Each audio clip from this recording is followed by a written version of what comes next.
Here again, I make one big distinction between religion and spirituality. You can follow your religion, whatever your faith is there. But spirituality is something different. It's experiential. Do you feel peaceful? Do you feel loved? Do you feel connected to everybody? Do you feel that oneness within you? Do you have that unshakable smile or joy within you? I often say religion is like the banana skin and spirituality is the banana. Hey there, it's me, Rainn Wilson, and I want to dig into the human experience. I want to have conversations about a spiritual revolution. Let's get deep with our favorite thinkers, friends, and entertainers about life, meaning, and idiocy. Welcome to the Soul Boom Podcast.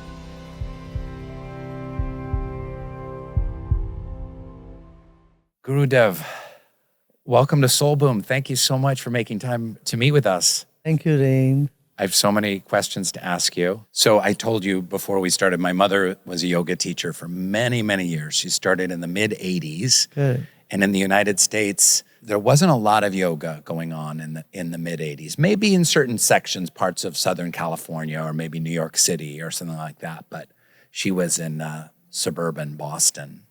You are right. I have had this experience when I came here first time in 1986. People thought yoga is for someone who'd put all ashes on their body and stand on one leg in somewhere in Ganges Bank. Right. That sort of, there was a lot of prejudice about yoga. I mean, thanks to your mother, she has, they were the initial, group of very few people who understand the value of yoga and meditation. They uplifted it. My most important yoga question for you is, what's your favorite posture, your asana? No, yoga is not just posture, Rainn. But what's your favorite? All postures, there is no favorite or not favorite. I have a favorite. It's corpse pose. No, the posture should be comfortable. Right. And it should connect you with infinity. That is the right posture. And any posture that makes you feel a sense of emptiness within you, expansion within you, that's the right posture. That's when you don't feel the body, but you only feel you are the spirit. That's great. That's the favorite posture. But also corpse pose, you can fall asleep a little bit. Yeah, of course. I invented an asana. Can I teach it to you? Corpse pose? Traffic cop. Now I tell you, how long can you hold the traffic cop? Me, probably 90 seconds. Then you don't feel comfortable later. It's not inspiring the infinite cosmos within me. So I think we should scrap it. I love the Bhagavad Gita, and I'm a member of the Baha'i faith, and we incorporate the study of the Gita into our practice and work as well. That's what is needed today. We need to globalize wisdom. We need to. Every child should study a little bit about all the great faiths in the world and great scriptures, even just a little bit. Then that keep their mind very open. Then you don't become fanatics or fundamentalist ideology. You don't go in that. You don't say, only my God is bigger than any other God, or I have the key to heaven, nobody else. That type of, idea causes a lot of issues in the world, as we have seen it. And you have said, I read a quote of yours where you said, certainly in food, when you travel the world, you sample all different kinds of foods. And if you are looking for a doctor, you're looking for the very best doctor and the very best wisdom. Correct. Why not find the juiciest, most relevant, most profound truths from all the world's faiths and incorporate them? But in my book, I have a chapter called, Hey Kids, Let's Invent a New Religion, which is essentially doing that, taking truths from all of the world's faiths, because I believe that, I'll speak for modern American Western culture, because that's all I know. We have lost so much by abandoning spiritual truths and wisdom that have been in humanity's history and writings from the the ancient Vedas that are over 4,000 years old. And we've lost a great deal. And you can feel it in the air in contemporary America. Yeah, but one thing, in America, there is such an open mind for spirituality, especially here in California. People take logic, they take to sense. See how when something is good, people welcome that. That's one thing. But many other parts of the world also need to do this today. Where they have very close mindset and they think it's a sin even to look into other, books. Here again, I make one big distinction between religion and spirituality. You can follow your religion, whatever your faith is there. But spirituality is something different. It's experiential. It's more experiential. Do you feel peaceful? Do you feel love? Do you feel connected to everybody? Do you feel that oneness within you? Do you have that unshakable smile or joy within you? These are some measures that we can put across whether you're growing spiritually or not. You can be religious. I often say religion is like the banana skin and spirituality is the banana. Oh, that's great. So I'm going to steal that. People throw the skin, hold the skin, and they throw the banana out. It's no problem. That's fantastic. You talked about that constant joy, the constant smile. And I've seen so many videos of you and heard interviews with you and podcasts and lectures, and you have such a radiant smile. How does one achieve to live their life with a radiant smile in the way that you do? No, you don't need to achieve it. You had it, and I have not lost it. That's all I would say. Every child born on this planet is born with bubbling enthusiasm, happiness. But somewhere, somehow we lose touch with ourselves, lose touch with that inner core of our being. And all these practices are get back to yourself.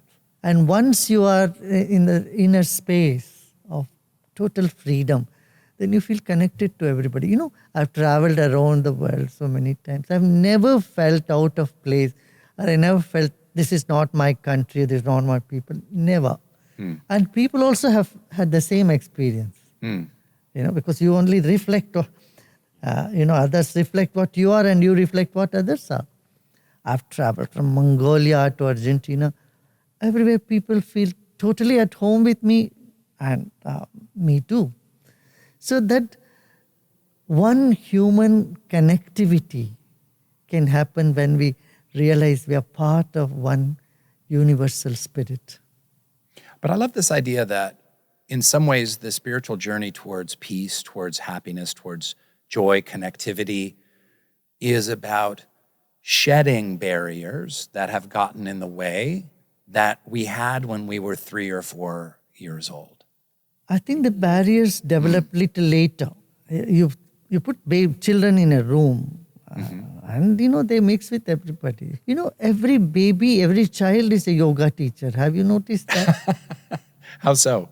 Yeah.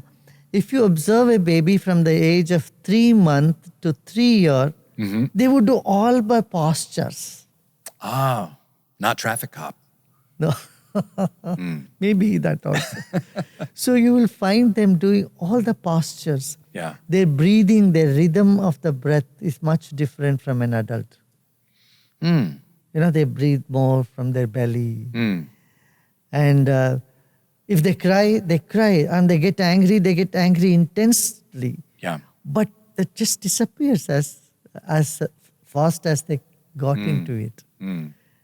You must have noticed this. It's a beautiful scene to see a baby is crying and there is the tear drops are not yet dried and they started smiling. How can we do that? By living in the present moment. When our mind is free from stress, inhibition, and narrow-mindedness, And when we are relaxed totally, we do have it. And are there tools to help one achieve this? Oh yeah, meditation, breathing techniques, all this will help. People today don't have much time. In ancient days, they would sit for hours together and meditate and achieve what they want to. But today we want to have everything quick, right? We don't have much time. But in short time, how using our own breath and using our own mind and wisdom, we can bring that quietness within us. That's what we are planning. We are doing. So many people around the world have been so grossly wronged, especially poor folk of color. There's so much economic injustice. There's, of course, war around the world. We did this work for 30,000 kids who are from Syria. They were in Jordan and Lebanon. In a refugee camp. Refugee camps, Jordan and Lebanon. Yeah. They were not ready to go to school because they were scared. They could not sleep. They kept hearing the bomb. They would wake up, they fall asleep and they wake up within an hour's time. They had so much trauma.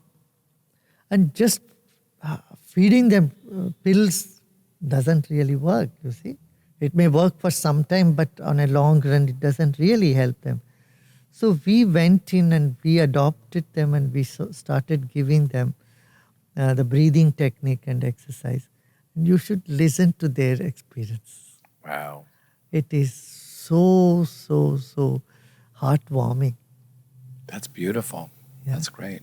I know you've worked in so many conflicts around the world, in Kashmir, other places, Sri Lanka. Right now, we have the same situation in Gaza and Palestine, and it seems unsolvable. Both sides are victims and have been grossly victimized. Both sides are perpetrators and have grossly been culprits, as you say. I love that word, culprits. It feels like victims. Both sides are victims. Both sides are victims and both sides are culprits, and both sides have been wronged. Both sides are traumatized. And one will say, well, you did this to me here. And like, yeah, but you did this to me here. Yeah, but you did this to me here. And that's because you did this. And it's a never-ending Gordian knot. Yeah. Can you, and how would you apply these spiritual principles of peace, nonviolence, forgiveness, and healing in a situation like Gaza? I wouldn't say right now there is one way that, okay, this can be resolved. I would wait and I would do all that is possible. And I would say everyone should come together now here, unite and see how we can resolve this issue, whether it's Ukraine and Russia or Gaza, in Palestine and Israel. Now Iran has jumped into this. So this needs a bigger approach and dialogue. Start with dialogue. Dialogue and healing the past wounds. In India we had this Ayodhya dispute, you must have heard about it. It's a 500-year-old temple mosque dispute in India, Hindus and Muslims. So many wars were fought on that. So many millions of lives were lost. So many governments had toppled on this issue. The way we adopted is dialogue. We brought the Supreme Court of India, appointed me for mediation there, though I'm not a lawyer, I said. But then we all, we brought people together, spoke to them. And, finally, a conclusion came and that got resolved. Like that, I think we need to sit across the table. People should not take sides. If one takes a side, they cannot become bridges. We need people who can be the bridge between the community. The gap has become so wide. I think we can all play a role in, be in touch with both sides, not take sides, and see what we can do to resolve the human tragedy. I think it's not impossible. If you see back in the history, France and England were Centuries of arch enemies. And fighting on different continents all over the world. Yeah. And Germany and other parts of Europe, they were Poland and Germany was such a big, problem. When all these things could be resolved, we should first have a hope this can be resolved. Like we did it after 500 years, a grand temple of Ram was constructed there. And a place for masjid was also made ready for the Muslims. So make every side happy, you see. So all this can happen with the right intention and with the right attitude, people coming together. Do you want to make mealtime easy, delicious, and nutritious? Answer, yes. Factor's no prep, no mess meals are here to save the day. Whether you're watching your calories or maximizing your protein or sticking to vegan or keto or some other diet, Factor's got you covered with chef-crafted, dietitian-approved meals that are ready in just 2 minutes. That's right, they're fresh, they're never frozen. No more time wasted on shopping, cooking, prepping, cleaning, etc. There's 35 delicious meal options and over 60 add-ons to choose from every week.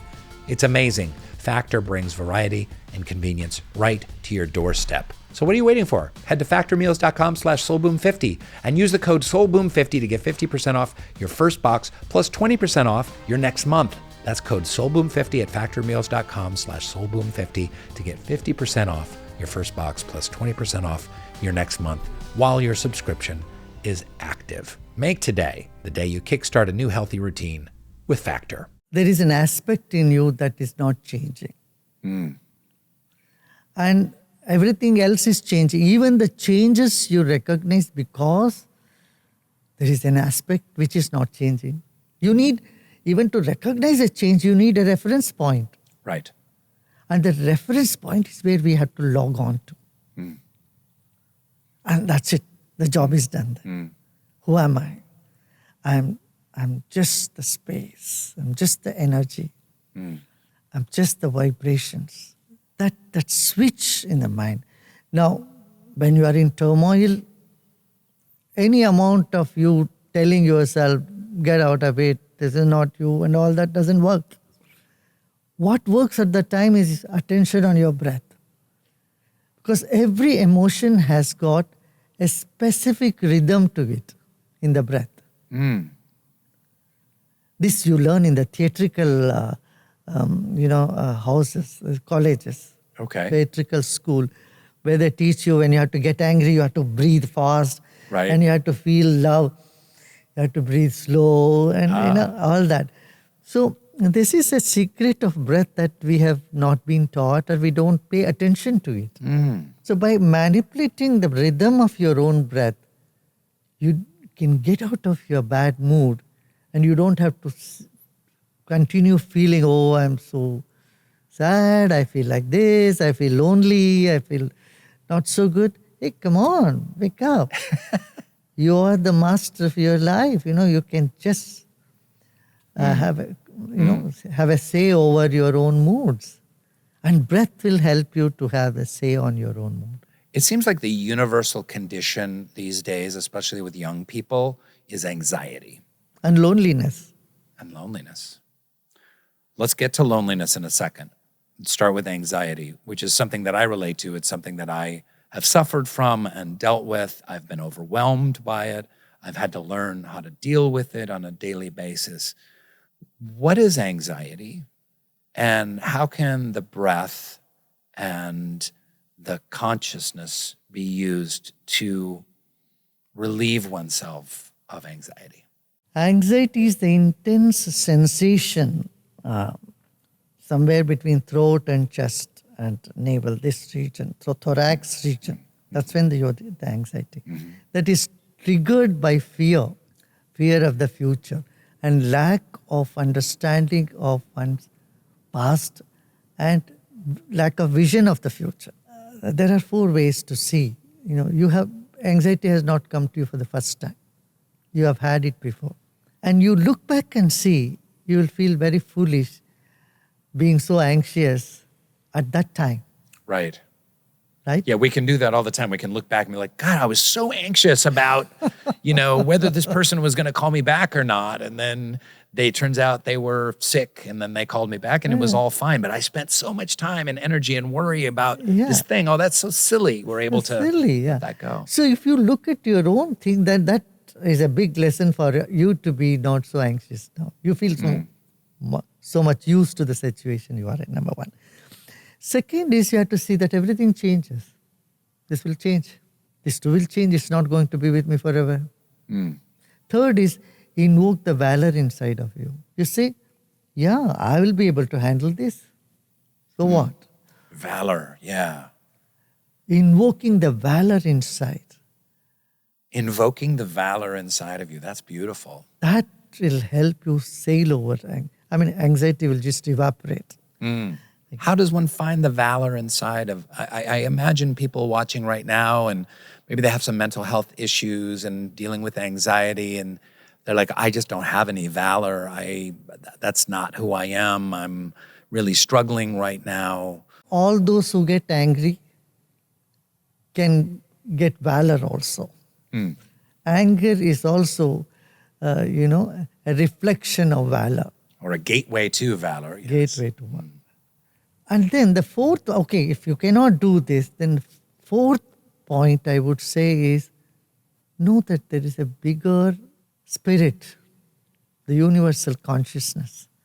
You may call God, you may call Atman, you may call Paramatman, spirit, the divinity. There is a bigger force that's managing the whole universe. And that is with you, and that's going to guide you. That faith, either through valor or through faith, you can just get over it. I love that. That's beautiful. Valor or faith. Give up. We say, when we can't handle something, I give up. You are giving it up, Give it up. Give it up. Yeah. So that whatever is up is going to take care of us. So learn to give up happily, not being frustrated. I read in another interview with you talking about finding strength in surrender, finding true strength not in willpower, but in surrender. And I relate to that from knowing a little bit about the 12-step program of recovery, where, if you're an alcoholic, let's say you say, I'm powerless over alcohol. I give up. Here's the white flag. You win, alcohol. I surrender. You lay back. But actually, in the doing of that, you find incredible strength where you don't rely on it anymore. You find new ways to kind of give you strength and purpose and focus and to center your life. And it's a strange conundrum. Can that be applied in other ways in a person's life? Yes, that is giving up. When you feel all the doors are closed, you put your 100% effort and nothing works, and it's paining. Then you say, oh my God, you take care of this. I know you will take care of it. Let's go to loneliness now. This is such a modern disease. In Japan and in the United Kingdom, they've created departments of loneliness, heads of, parliamentary kind of level guides of loneliness. There's classes on loneliness at USC right down the street.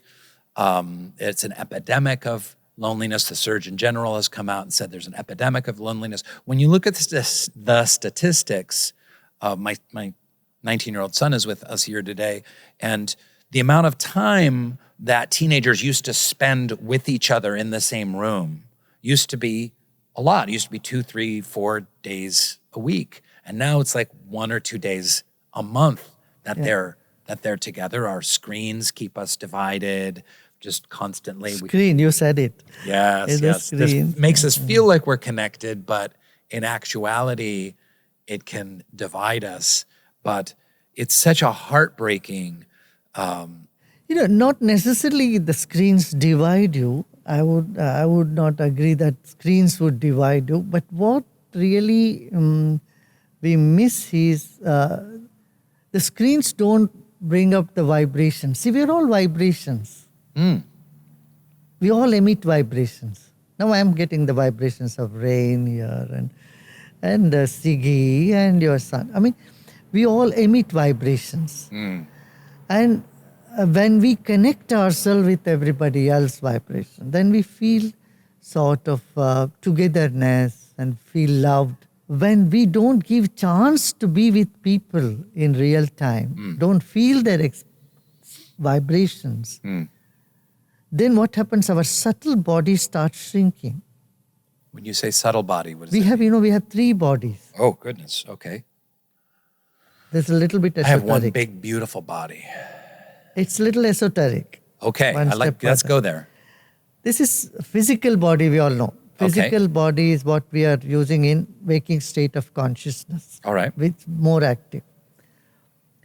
But when you are in dreaming state, your subtle body of mind, emotions, that starts working. Your subtle body is about 1 feet all around big body. Usually people think mind is inside the body. I would say the other way around. Our body is inside the mind. Oh, I like that. Our body is like the wick of a candle, and the mind is like the glow around it. You're good. You should do this professionally. You're good. You know this, when the mind or the subtle body shrinks, that's when you feel sad. When the subtle body is robust, let's go with the simple experience of anybody.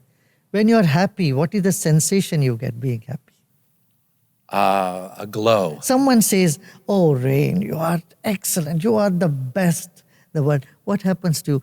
There's something warmth. in you Expands. Yeah. Yeah. So the subtle body, when it expands, we feel happy, joyful. But when someone gives you an insult, what happens? You feel crushed. Right. Physical body is not getting crushed, but the subtle body of mind, emotions, that gets crushed. So when this subtle body shrinks further, you feel sad. When it shrinks further, you feel depressed.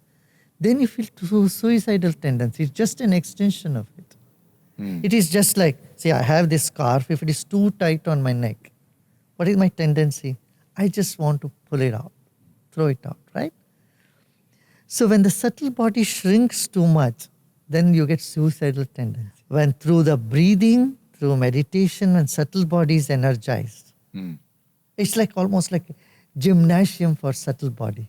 It becomes stronger, then nothing can disturb you, touch you, or take the peace away from you. Now, you said there's 3 parts of the body. The third part is your causal body. The ancient scriptures in India have always spoken about the 3 bodies. The causal body is when we are in touch with, when we are in deep sleep. See, in dream state, we do all the experience, right? We see, we smell, we touch. Yeah. All that we do in waking state, we do in the dreaming state without using any of our senses. The causal body is what we get in touch with when we are in deep sleep.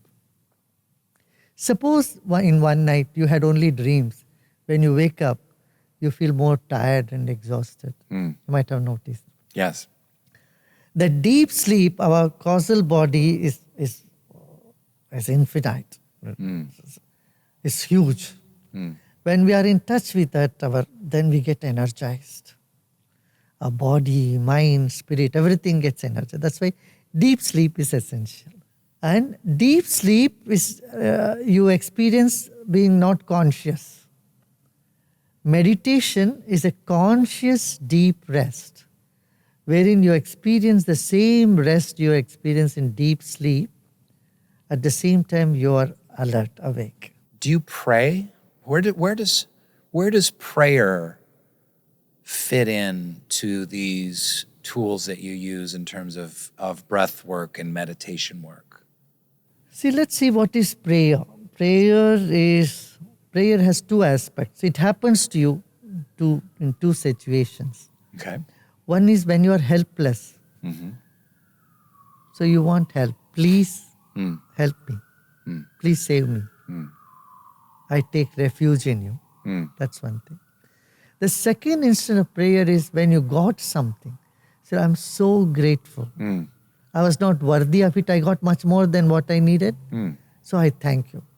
One is asking, another is thanking. These two aspects of prayer happens inside of you. Not just repeating some prayers without emotions in it doesn't help much. Right. It has to come from our emotions. I would say prayer is a dance of emotion. That's beautiful. Positive emotion.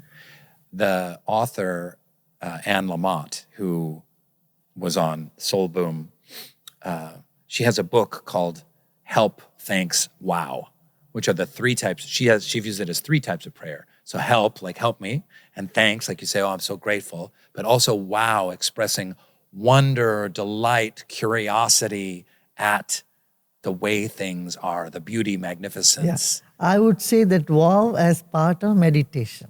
Ah, okay. Prayer is like asking God something. But meditation is telling God, I'm here to listen to you. What is that you want to tell me? So prayer leads you to meditation. It should lead you to meditation. In any of these situations, see, when you are thankful, then you slip into meditation. So you surpass the words and get into the deeper silence. And that's why silence is given so much importance, almost in all the faiths of the world. Because silence is the mother of divinity, mother of creativity, mother of all humanness. Let's have some silence in this podcast. I want to set the record. I want to set the world's record for the most silence in a podcast ever, beginning now.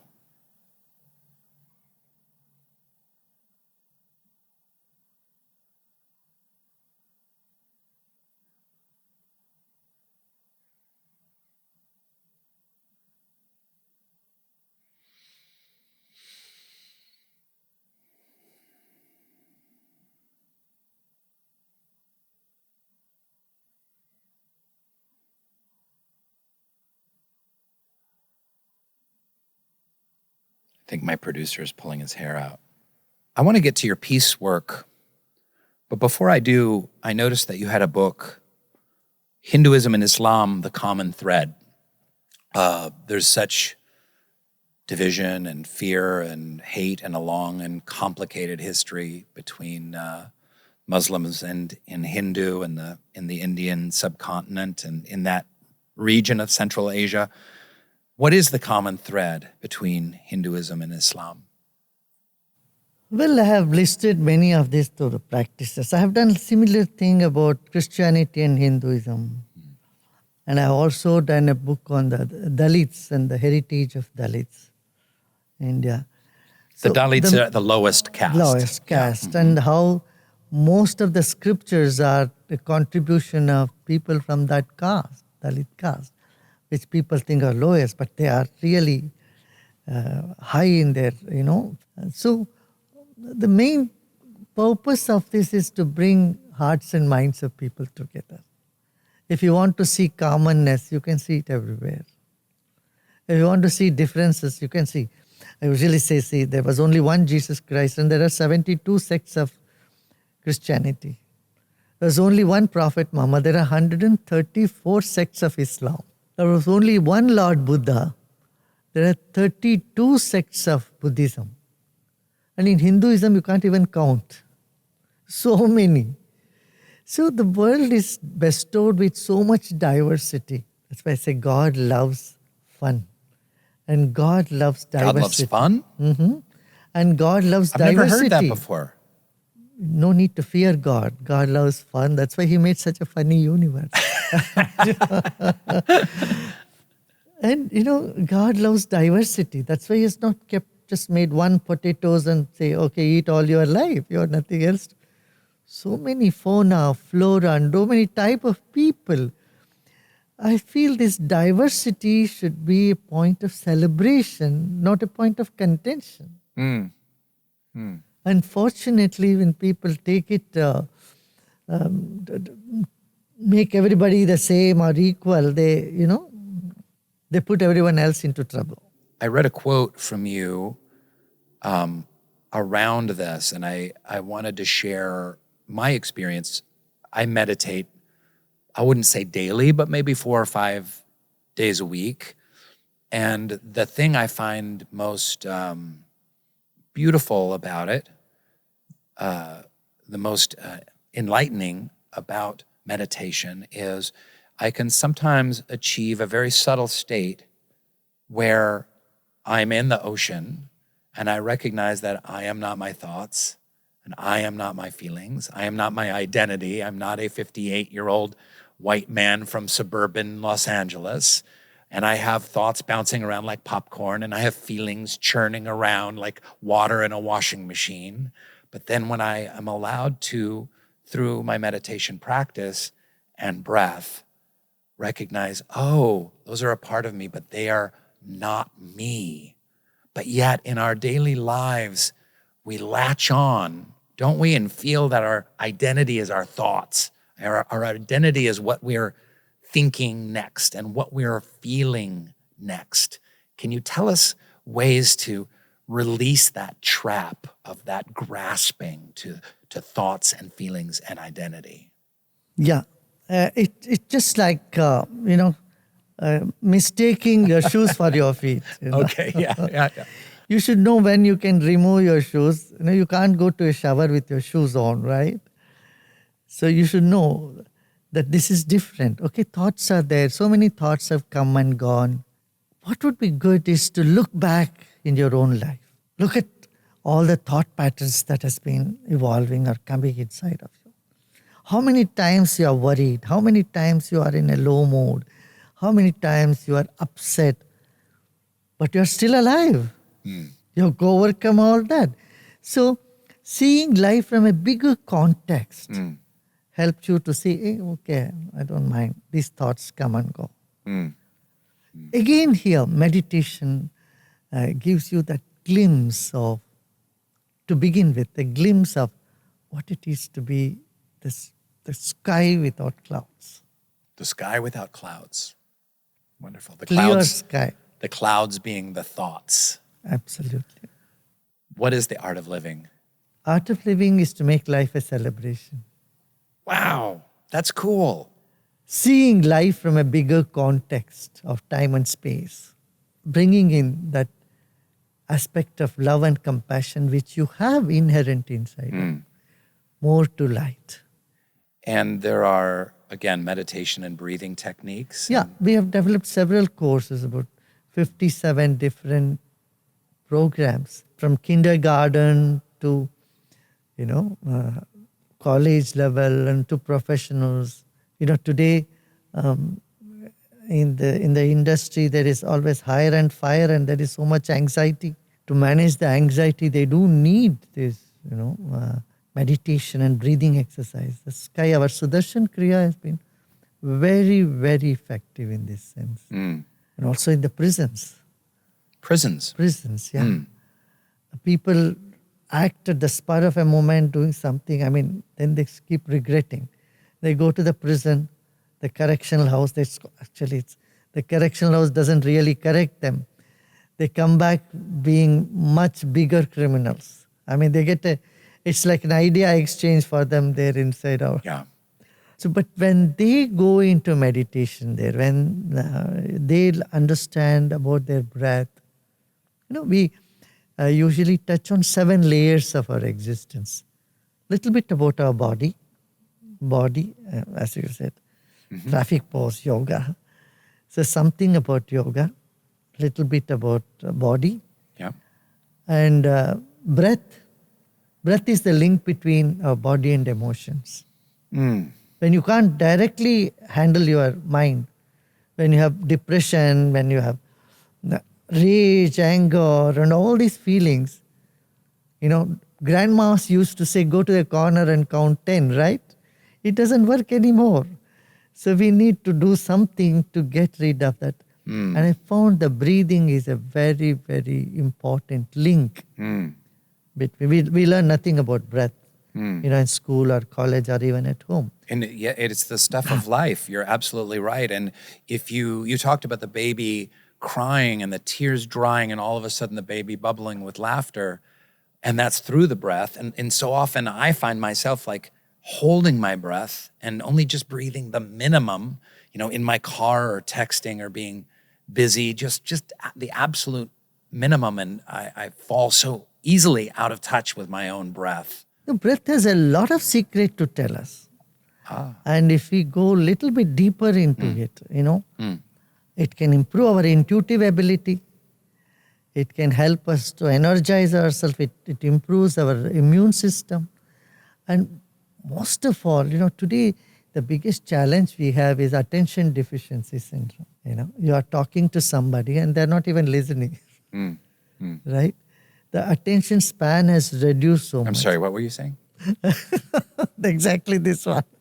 See, when we are, everybody encounter this sort of thing that they are talking to somebody and the person is not there at all. So breath control and breath exercises help you to come in the present moment, be more in the present, more alert. And how many people watching right now noticed your breath and noticed the fact that you are holding your breath, and now you're in touch with your breath just in hearing this beautiful conversation? So the second layer of our existence is breath. Great. Then mind. Okay. If you observe your mind, it's either regretting the past or anxious about the future. And when mind swings like this between past and future all the time, it creates more toxins in the system. And our mind gets hardened and more hardened and more hardened. Then it's stuck. Yeah. And our perception, our observation, our expression, everything goes for a toss. So we learn a little bit about the mind. And then intellect. Intellect is all about how we perceive and how we connect it with the logic. Many times we have a lot of prejudice in the mind. Prejudice about gender, prejudice about race, religion, culture, name it. And age groups. If someone of your same age group, if they talk to you, you may accept better than an elderly person. Your son may accept with something much better with his balls than it coming from a parent. See? So we have many type of prejudice in the intellect. So we need to get past that. That is something is a part of this program. And then memory. If you look at your memory, we often cling on to that which is negative. If you're given 10 compliments and 1 insult, you would hold on to that 1 insult and go round and round. So true. Guilty. Holding on to the negative things, that need to be shifted. Resentments. Like that resentments. Anger, all the emotions, negative emotions. We don't know how to get over them. Breath is a very big, technique. Handle for us to do that. Then intellect, memory, and then ego. The 7th layer, I would say, is there is something deep inside of you that doesn't change. Our body changes, our mind changes, our thoughts changes, emotion changes, circumstances. But the reference point of the changes that is deep within us, the consciousness, we know nothing about it. We don't learn anything about it. When you latch on to that space within you, you find so much strength from within you. You get emotionally, in a short, I would say, a violence-free society, disease-free body, quiver-free breath, confusion-free mind, inhibition-free intellect, trauma-free memory, sorrow-free soul is the birthright of every individual. And this we can achieve through spiritual practices. As you were speaking, I was thinking about the subtle differences between brain and mind and consciousness, and then Atman, or the soul, and its link. Those are all connected, but somewhat different. How would you describe that gradation between those? Your brain is like the TV screen. Your mind is like the electricity in it. And the soul is the radio waves. How is the soul like radio waves? Yeah, unless there is transmission, nothing comes into the TV, right? So it's about And adjusting your dial until the static becomes clear. Yeah, if your TV is off, still the waves are still here. Now television you put off, but all the channels, all that has been broadcasted, that vibrations are still here. Television, I don't know anything about television. Because you are in it all the time, right? All the time. I'm inside it. I'm like Mike TV from Willy Wonka.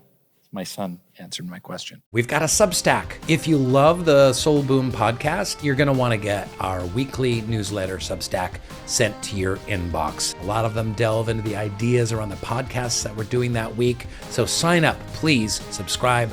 Go to soulboom.substack.com. Thank you. Mind and soul, the difference between mind and soul is that of between the waves and the ocean. I would call the mind as the waves and consciousness as the ocean. Mind is just a tiny aspect of consciousness. This audience is not familiar with you at all. How did you become a guru? How does one become a guru? Can I become a guru? Is there like a certification, a documentation? No, you see, everyone plays the role of a guru in some form or other. Okay. Like your mother is your first guru. Nice. And then every teacher you come across is playing the role of a guru. And a guru in the spiritual sense means one who cares for the evolution of the student. One who doesn't want anything for oneself. Because one doesn't need anything. There is no wants.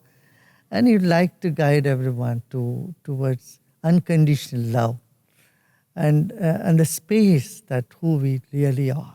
Wonderful. That a guru, it's not the teachings or words, it's just the presence, And that happens. How did you begin this journey? Well, from my childhood, I was in spirituality. It was like fish to water to me. Then I started sharing what I knew, and then people started coming, and then, then automatically your role becomes that of a guide. Is your work that you do now part of a specific lineage? Like a guru lineage? This is a Vedanta lineage, of course. Vedanta, the yoga and Vedanta tradition. But I am not of some particular sect or seat for which I am a pontiff. No, not like that. You worked under Maharishi Mahesh Yogi in the 70s. He's the founder of Transcendental Meditation. Correct. What can you tell us about him? He's pretty well known and highly regarded in the United States. What did you learn? Yeah, in my teenage, I was with him because I was traveling around. He used to have Veda and science conferences. He was very passionate about science and the ancient knowledge of Veda. Since I had studied the Vedic literature from my childhood, so he had invited me to be part of that conferences, and that's how I started. Then I spent some time with all the scientists and Nobel laureates and traveling around those days and giving talks on Vedic literature. That's how it began. In my young days, I spent with all elderly people. Now in my older days, I'm spending with young people. That's wonderful. We were just in India, my wife and I, and we got to meet His Holiness the Dalai Lama in Dharamshala. And there are so many Tibetan monks as well studying the intersection of Tibetan Buddhism and science. And they've gotten grants and they're going to university and studying brain scans of meditation and trying to integrate Tibetan wisdom with modern science around the brain, around consciousness, and around happiness. Did you learn anything when you were studying this intersection of Vedic ideas and science? Yeah. So, Maharishi Mahesh Yogiji was a very great admirer of science and spirituality, and he's a great person. He's a very wonderful person. And So I had a chance to be with him when I was growing in my teenage. And then I also had time with Mata Ma Anandamayi Ma, just another lady whom you must have heard about, Anandamayi Ma. Mm-hmm. Oh, yeah, okay. Mm-hmm. Mm-hmm. And my teacher, he was with Mahatma Gandhi for 40 years. He lived for 120 years. Wait, what? 120 years, yeah.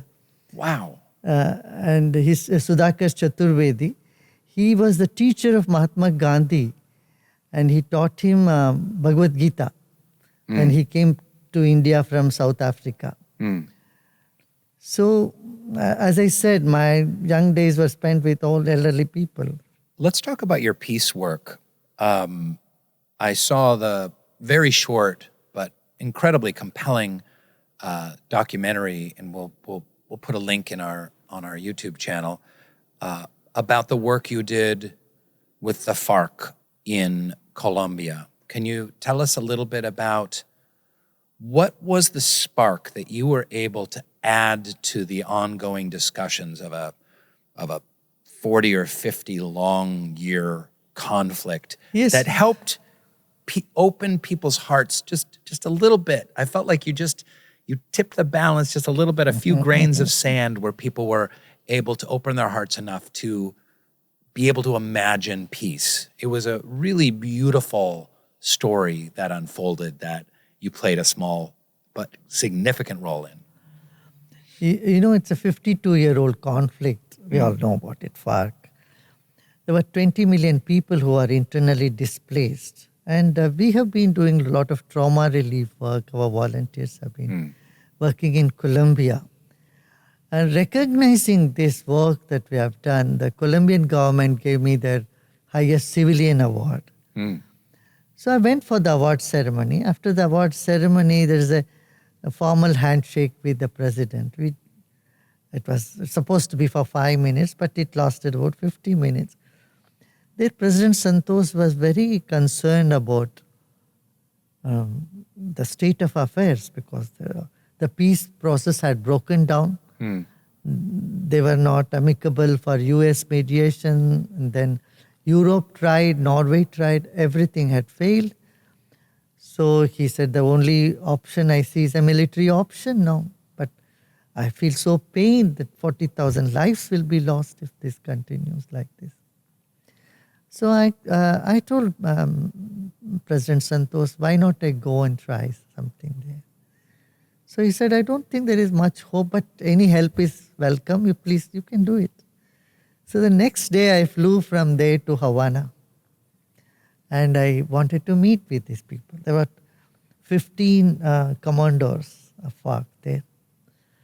In the beginning, they saw my dress, my attire. You know, you usually judge by how you appear. I think you look great. They saw me in my dress and said, no, we don't want to do anything with any spiritual teacher and religion. We have our, Das Capital. We have Karl Marx is our guidance. So Yes. we have our... There's a resemblance. You have the same beard. I'm just saying. Okay, go ahead. So then that evening I had it. So they refused to meet with me. So we don't meet any spiritual people, religious, spiritual. We stay away from them. That evening I had a talk in the University of Havana in Cuba. So they had sent a few people to check on me, to check out what this guy is doing, how it is. So I led them through a meditation. I spoke what I speak all the time. Then they wanted to come and see me. Then they agreed to come. They came to the hotel. They came to the hotel with the idea, with the view that they want me to tell the government to stop terrorism against them. Right. Because they knew you had Santos's ear. Oh, we'll convince him to go back. Right. Mm-hmm. And said, look, injustice has been done. They were all victims. Like they were playing like they were victims. Mm-hmm. And then they also knew I'm from India and the international communities. I had recently given talk also in European Parliament. We are conducting programs there. So they wanted to gather some support from the international community and through me to and let's convey message to Santosh. So they came, they were very angry and upset. They say, I told them, yeah, I understand. You're also victims. You're not having fun having a guerrilla war. In your prime youth, I said, yeah, we have lost so many people. There are thousands of youths have lost for this. I said, no, I know. You are here for a cause. You want social justice. That's it, isn't it? But the path you have chosen, I will not subscribe to it. I said, I will not agree with you. You have chosen the path of violence. Mm-hmm. You eschew violence. And then for social cause, social justice, I am with you. So we do so many service projects around the world. We are running schools for, 100,000 children, free schools, 1,000 schools we are running. I am with you. I am with you to help the poorest of people. Mm. But bombing the television towers, relay towers and bombing cutting the telecommunication off and cutting the water supply to the city, displacing people. Car bombs and Car Bogota. Bombs and all this. This is not going to help. Then 3 days, to make this whole thing short, we were talking and then they meditated with me. And then finally, they came on their own for a press conference. They called for it and said, from today we are going to adopt the Gandhian principle of nonviolence. Amazing. He said this spiritual aspect was missing in our movement. And they became like children. They had tears in their eyes. Said, please don't forget us. We are part of your family. And we will eschew violence. We'll follow the Gandhian principle of nonviolence. And the government and the press did not want to believe this. They thought this is their gimmick to gain more time. Yeah. So I told them, please give them a benefit of doubt. Give them a month's time. What happened the very next day or 2 days later, there was another bomb. So the government said, look, what you did, what you said you did, it's not going to work. It's all humbug. Now I said, see, these people could not send the message to their cadres. Yes. They are in the jungle. Right. So please give them 1 month time. Yeah. So I said this to the secretary of president, and then, in a month's time, the peace talk resumed. They started to agree on all the principles, most of the principles, and then the story went like that. And then we had the forgiveness exercise. The culprits of the victims of their guerrilla warfare, several people from Havana, we flew them in, several from Cuba, we flew them into Havana from Colombia. Mm-hmm, mm-hmm. Victims from both sides? Victims of the guerrillas, the FARC, and the government? The guerrillas and the victims. Okay. There were several army officers' wives and, bureaucrats' wives whom they had shot. They brought their family in front of them. And, they kneeled down in front of them and asked them, will you forgive us for what we did? I know there were tears in everybody's eyes. Mm. And then I said, we should bring the pastor. So they are Catholics. We brought a Catholic pastor to the program and they blessed both of them. Then we had several of these forgiveness exercises throughout Colombia. The culprits and victims came together and they asked for forgiveness with each other. Mm. That was the most moving experience. You mentioned hope and a hope for peace by looking in the past with those specific examples. And I think what I'm seeing with a lot of young people is there is generally a hopelessness that humanity cannot change, that we cannot transform. And this hopelessness bleeds into so many different arenas, such as mental health. You've spoken before about how you start with peace in the self, and then it's peace in the family, and then peace in the cul-de-sac, and then it's peace in the school, and peace in your town, and then in your county, and then peace in the state, but that gradually unfolding peace starts inside. From within, yeah. How can and what can you say to young people that are hopeless right now? How and where can they put their focus to believe that change is possible and that peace and transformation of the 7-8 billion people in the world is something that can be achieved? That's exactly what the programs, I would say the meditation and all these courses are meant to. Bring hope to the despair. And see, in the world, the mental health issue is because we have not taught anything about mental hygiene. Like dental hygiene, I would say there is a mental hygiene that should be taught as a practice. Mm-hmm. So Mental you need flossing. to know, Yeah. Mm-hmm. like flossing, like you know how to be in the present moment. Come and see life from a bigger context. When our vision are very narrow, then we definitely will be feeling desperate, hopeless, and all that. When you broaden your vision, see life from a very bigger perspective, give a bigger context to life, and your energy is built up more positive, then hope is a byproduct of it. You cannot instill hope. You should only increase your energy level. That's a great way of... And that's what is the purpose of all spirituality, is pump you with positive energy, wherein you are scintillating with hope for others and joy for yourself.